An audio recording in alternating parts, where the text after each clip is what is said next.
And I guess I'll kind of segue this into this, man, because I wanted to get into this with you, man. Like, speaking of biases and things like that, you walked into the Lion's Den with that AOC Cori Bush event, man. I'm sitting here watching it at certain points because like I'm a very like a shy person and things like that. Like it's very hard for me to come out my shell. So like with you and the other guy, I'm drawing a blank on his name. It was the black guy you went to the protest with as well. Colin. Colin, yes. You Yeah. guys are just yelling questions at them, and all of these like liberal types are just around, like looking at you. I'm like, oh my god, this guy's in the Lions Den. Like I have an idea of what like pushes you to do that, but just explain that to the audience. Like what was going through your mind, and like what made you feel compelled to do that.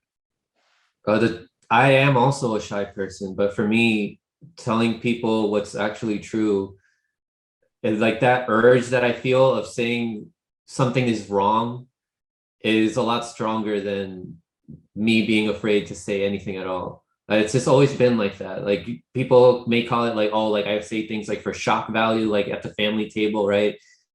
Me just like saying shit, like telling them like how the world is actually operating in a dinner table with my family who used to be like Clinton supporters and Obama supporters.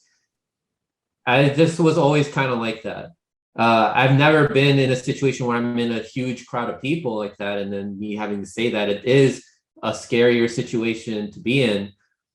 But I was just thinking to myself, F it. Like, look, I have people backing me too. There's a bunch of other people who can't be here and say the things that they wish they could feel.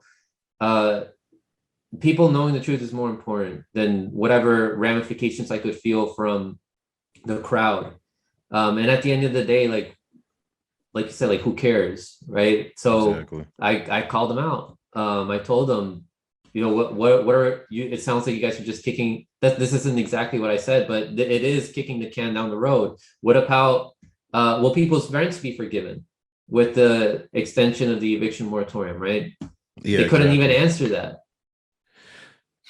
And that's just what's so amazing to me, because like to me, even without like watching anybody's coverage of it, like their like I guess opinionated coverage of it and everything, I saw what this shit was. I'm like, you guys sat here and waited to the last minute, and now you want to do this like basically photo op. And then like literally I go Yeah. on Twitter and I see them already doing their like fundraising shit, like what, like Immediately after.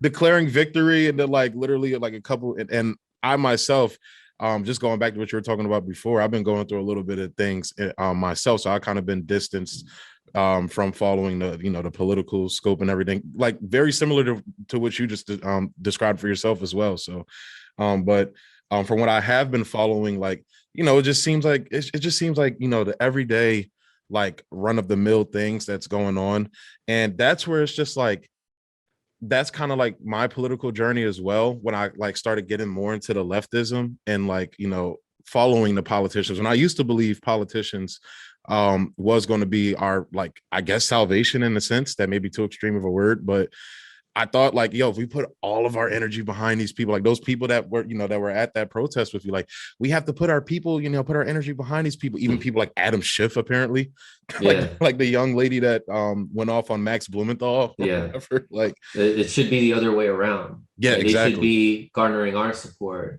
They should be reducing the amount of questions that we have for them by being honest with us. But I mean, that's not what they're doing. Like that's kind of what I wanted to get into, like the fraud squad journey. And I don't want to like linger on it too much, because that's one of the things I was talking to my audience about, is like we can keep talking about this as their fuckery and their bullshit comes out, as I like to call it, their fuckery comes out.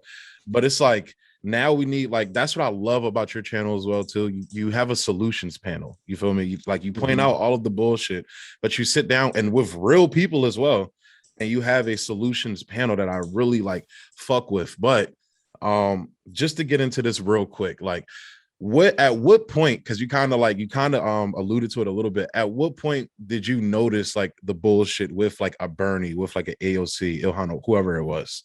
Like what was it that triggered you that's like, oh, these people are full of shit? Them being hypocrites and saying that we should be allying ourselves with the people that they've been supposedly fighting against.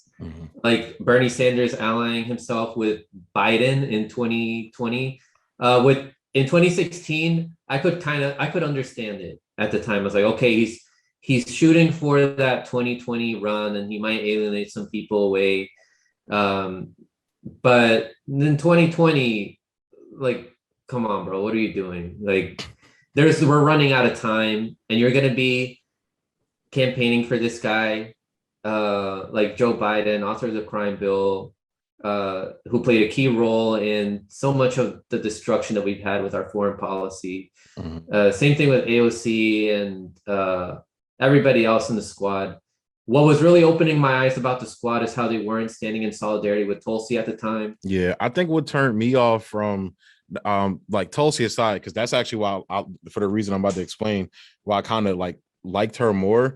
And like when I say this, I'm not a person that's like, you know, anti these people's struggles or everything or anything like that. But like I always felt like AOC, Ilhan Omar, and them always played into that like wokeism, that quote unquote wokeism, which I feel has like been turned into a dirty word by like a lot of like conservatives and things like that.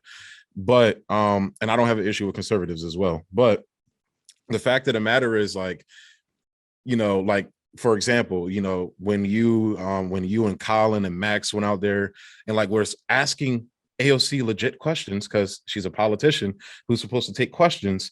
You see people like Anna Kasparian coming out calling Max Blumenthal sexist. You see them coming out calling Jimmy Dore sexist for always attacking AOC, even though he attacks.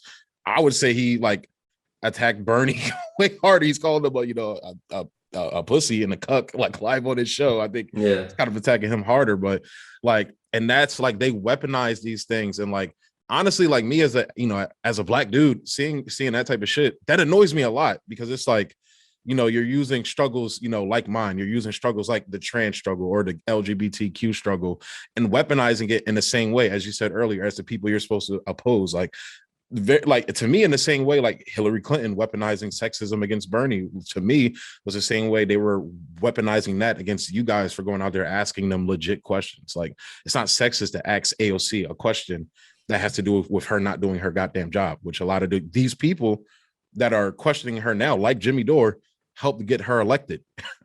Yeah. I mean, we ask people like Jamal Bowman questions. Like, it doesn't matter what sex the politician has. Like, they're a politician. They're supposed to be doing their job, writing legislation that's supposed to benefit our lives, not the lobbyists' lives, who are the people who write these legislations. Exactly. But yeah, them like standing with Nancy Pelosi, them not actually promoting outsider candidates, them not calling out problems with our election system. Exactly. And that's the other thing. Like, we're not going to solve any of our problems if our elections are privately owned.